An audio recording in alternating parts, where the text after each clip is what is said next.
Welcome to the Barker Podcast Collection.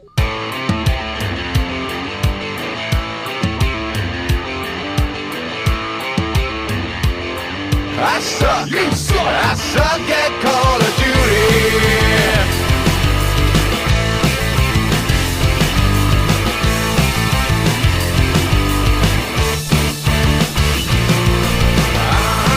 You suck.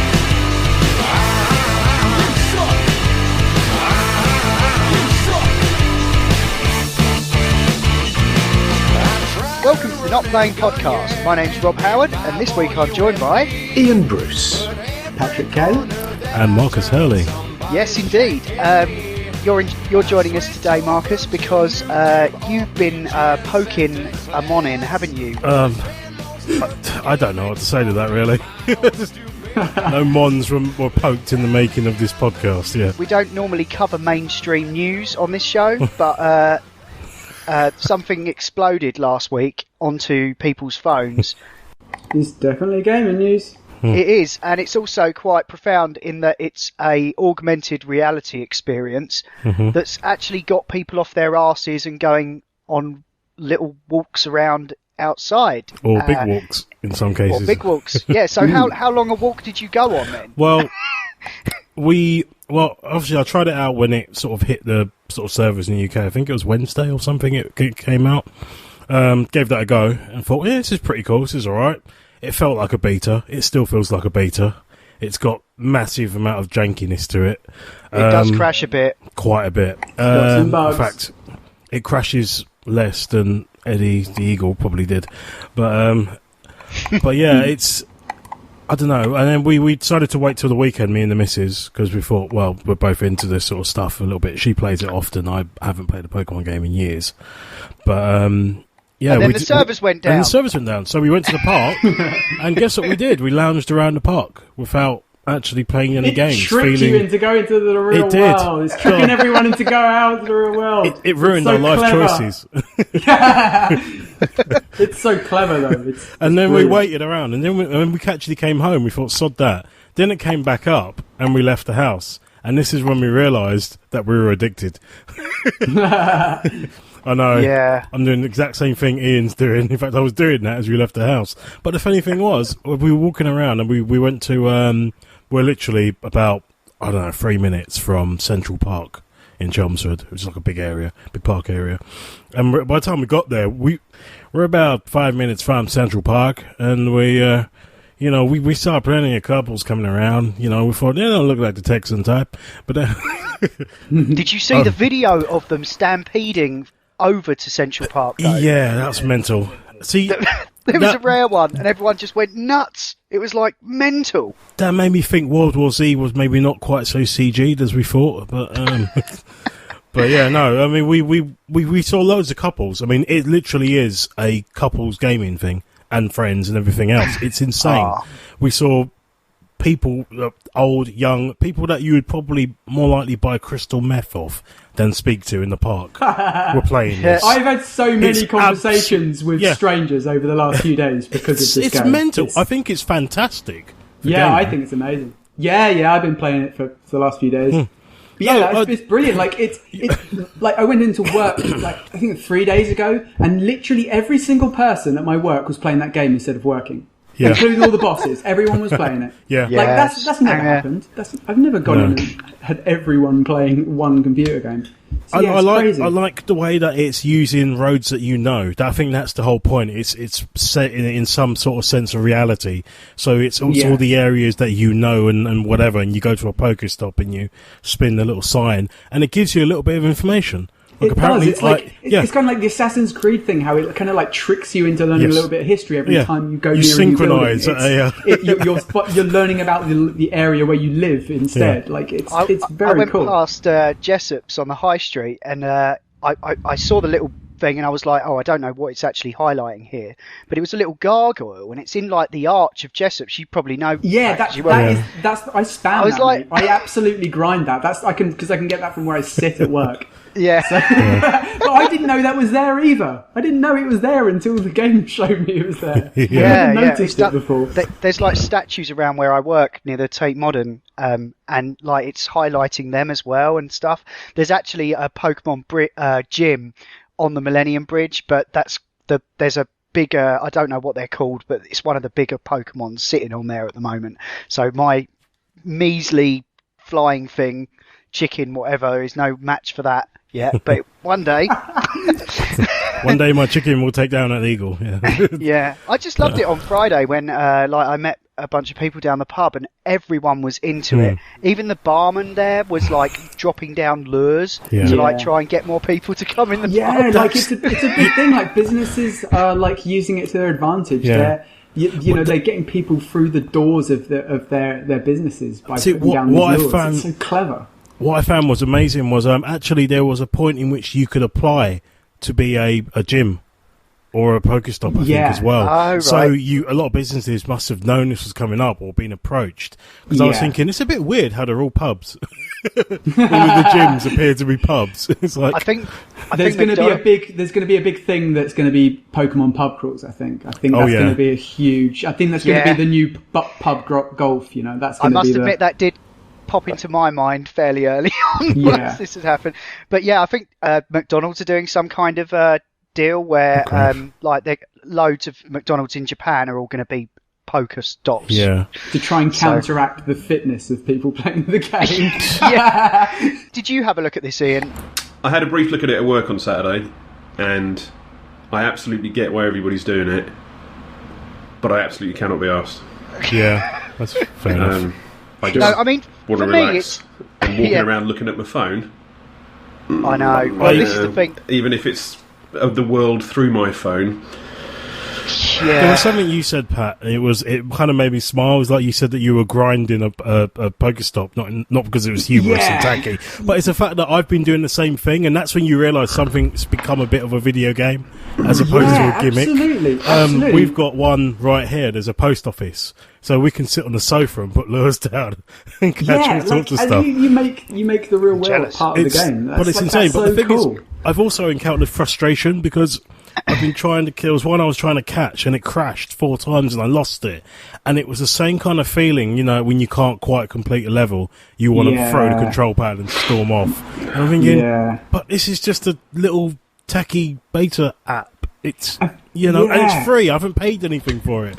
Yeah. Yet. I think still haven't. One thing I thought was really cool about it is it's kind of like it's 2 games. Because you've got you've got the Pokemon collecting and you've got that whole kind of interface of like the bit where you catch them and the evolving and sitting down, going to the gym and stuff like that. But there's also the other game which is going to places in the real world, and it's kind of like it's 2 things. And I think it's probably kind of appealing to people in a way that like room scale VR stuff is, because it's full body agency. Like you're playing a game with your entire body. It doesn't matter you're only carrying the screen around to the next point. You are literally using your entire body to play Pokemon Go, and I think that is a big part of it as well. Like because that's still a very new thing for all of us, isn't it? To use your entire body as the agency of the game. So I think that's like a big part of it. And one thing that I immediately got excited about when I first played this game was I thought, can you imagine all of the rip-offs we're going to get off now? I've already seen one on the Google Play. Exactly. Because when anything's this popular, it immediately makes loads of devs go and do similar things. And there's the only reason this kind of came up to the surface because the dev team had tried a really, really similar game before and it just disappeared into the App Store. It's because it was attached to a big IP. But now that big IP has pushed the concept of the AR game into the mainstream space. Now devs can go, here's a new AR game, and people will know exactly what it means. They won't have to have it explained to them, and it won't disappear into the App Store and between the other games. So I think it's going to be really cool to see what other things people do. I'd like to see like a Ghostbusters one where you have to like find haunted houses and then fire the proton pack around and, you know, put the trap down and catch the ghost. Like, it's a really similar game idea as Pokemon Go, but it would work perfectly in AR. I'd like to see like an exercise driven zombie game where you use the selfie cam and you have zombies running behind you and you have to run away from them, and each point is a safe house, so you have to find points of interest which are safe houses, then you pick up like supplies so you can carry on and then run on to the next point. And like make it like an exercise thing, so it's like a jogging app. Like, there's so many different things you could do with it. But it needed this massive IP to like kind of push it into the public's it was public's Ingress, view, you know? wasn't it? The original game, Ingress. Same developer. It was. Yeah, I was a little dismayed that like my time running at the gym wasn't taken into account because it's fully based on mileage, isn't it? Yeah, well, it's actual GPS movement on your phone, and it knows if you're in a car. I was travelling back from work and my character was literally sprinting across the map. It was hilarious, and I'm there thinking, I so need to remember to keep it on the train. Well, I don't think it counts towards things like hatching the eggs and stuff. Because I tried that and it didn't go over. I was at 0.5 of a kilometre and it didn't change. We need to find the I'm driving from Harlow to Essex. You need to find the equivalent of like the Xbox with the rubber band on the joypad trick. Don't you? You need to find something that moves like a human pocket in motion. Just tie it to a dog and send it to run off and run around the garden. But the thing what made me excited about the potential for this was that, I don't know, because I watched the original trailer for it about 2 years ago for Pokemon Go, and it showed all of them interacting in the real world, and I thought, well, if you combine this with something like Google Glass, where you haven't got a full headset but you've got enough, something that could overlay an imprint, you could see an actual 3D representation in the real world rather than looking down at your screen. It's there. Yeah, absolutely. And Magic Leap can actually, kind of anchor those CG elements to the real world, so they actually do seem like they're in place, not because it's very rough on your phone. It moves around as you move your phone, and it's very much kind of like half AR, isn't it? Really, it's kind of a bit gimmicky, really. It's just throwing a camera. I think on the they back might of have done that to account for people's different phone types, because not all phones are going to be as powerful. So I reckon they've gone for what obviously looks a bit like the lower. I mean, the weakest link in it has been accessing the server. It hasn't been the graphics or anything like that, because they do the job, to be honest. Which I thought was quite nice. They decided not to make it too crazy, because a lot of people were going, "Oh, will it work on my phone?" Yeah, it works on most phones. But it was just, I'm excited for the potential. Like I said, I call this a beta. The alpha was like a test that people did before. I would say this is an open beta, even though it's a launch, because I would expect trading and battling to sort of reappear into it, because they appear to be the staples of this whole genre. Yeah. And that is when it's going to utterly explode again, I reckon. Yeah, they said they're going to be sorting out some stuff to do with battery life, because it's it's really drains your battery. Although there's also some hardware coming out for it. I'm not sure when or what it's called, but I saw that they're bringing out like basically what is a phone charger that's just all sort of styled up to look like it's Pokemon. Right. Okay. But the other thing that's coming, it's got like a humongous battery on it, because this is the argument is that it is caning people's batteries. Oh, but the thing that's actually being launched by Nintendo officially is this thing called Pokemon Go Plus, which is like this little, like the Pokeball. Yeah. It's like that, and it sort of, it's like the size of a smartwatch, and it will kind of light up and buzz whenever you're near a Pokestop. Oh, that's cool. And the idea is that it will help with the whole battery thing, because I think you can so like use that contains the game without the phone, or does it link to the phone? It links to the phone. Gotcha. Okay. Well, I was doing a bit of research on it. Apparently, you need the screen to be on to get the maximum out of it, which is what's killing a lot of people's battery. It has a half link whenever you turn the screen off, but I think the idea is that it Bluetooth links to the Go Pro or Go Plus or whatever it is, and that kind of tethers you to the Pokemon world. So that's accessing the server and everything else. So then you'll know if something comes up, then you can switch on your screen and it will come up on there as well. So I think it's designed to help a little bit. But yeah, Rob's right. There's been a whole secondary explosion of a sub-industry of people selling battery packs and stuff. And, power packs for mobile phones. I love how much impact it's had already. Yeah. Like Nintendo's stock has gone up like 9 billion in 5 days. It's more than that. It was more than that now. It was much, it was insane. One of the guys at work today got an email while I was sitting next to him from his school, and his school had sent out an email to all the parents explaining Pokemon Go and like safety regulations and stuff. Like the fact that like schools are having to email parents about it, like it's such a disruptive release. Like it's ridiculous. And it has divided the nation for the second time in a couple of months, because you get it's like Marmite, isn't it? You get some people that have embraced it, and some people that would just go, no. Yeah, you're either moaning that people are looking at their phones, or you're looking at your phone. Yeah, it's really that, isn't it? Yeah. Oh. But I, from my point of view, I just see it as a nice bit of fun. I mean, it gets me and the missus out. We're both it's quite fun. We randomly caught a mouth sitting on the couch, and that didn't happen before. And we actually got genuinely excited. Afterwards, I thought that's a bit weird, but it's. I think the fact that it's even just making people talk to each other who wouldn't talk to each other normally, that is a massive achievement for anything on the planet. And if a computer game can do it, that's amazing. There's lots of clever little things as well. I think it's the idea of you also have to go to different locations to catch different types. So all the water ones are near a source of water. I think the fire-based ones, people in Chelmsford had worked out that they said, apparently people are saying you get more fire types if you go to the fire station. And hang around there. So it's kind of clever in that sense. It's almost exactly like a treasure hunt. Yeah. A treasure Easter egg hunt sort of thing as well, in which they haven't explained this. People have to work it out. And the whole way you track down Pokemon as well. So it's almost a sense of like PT in which you're thrown into this thing.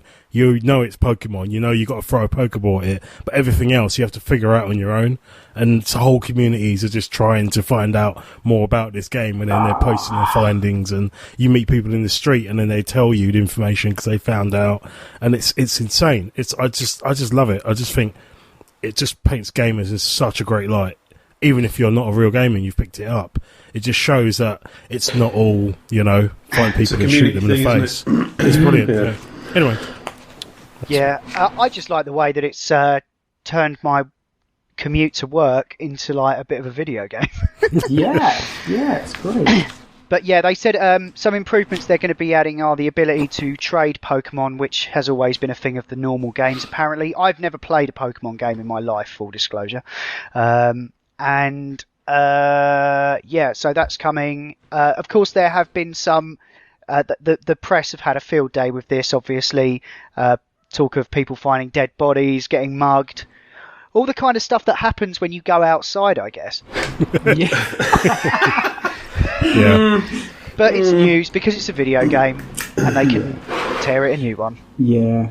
But when everyone's doing it, it's sort of like... Yeah, they don't... Well, all they can do is write about it, so... Doesn't make it the right victim had if everyone's a phone doing on them. it. Jesus. No, my sister said to me, "Oh, you've joined the sheep then." I'm like, "Kate, come on, like, I'm into games. You know I'm going to get on this." And she's like, "Oh, well, just don't get run over." I'm like, "Kate, I'm not an idiot like that girl that was going around social media today blaming her getting run over on it." And I was like, "Besides, I know how to play games walking along. I've been doing it for fucking years." And besides, you've got the camera. You can see where you're going. Yeah, you can actually see people walking in front of you. So that's what that's for, Yeah. Yeah. This has been the Not Playing Podcast in partnership with notlistening.co.uk, where you can also hear myself and Ian talk about movies and TV on the Not Watching Podcast. And Marcus. And Marcus as well. And Adam, Ash and Will talk about all manner of funny things on the Not Listening Podcast. You can email us at notplayingpodcast@gmail.com, or you can tweet at or follow us on Twitter at notplayingpod. You can find the show notes for this show at notlistening.co.uk, and if you're listening to us on iTunes, then please do give us a review. 5 stars will help us. That's all for now. Thanks for listening. See ya. With no booty. My friend, I'm inclined to agree, 'cause I suck. I suck at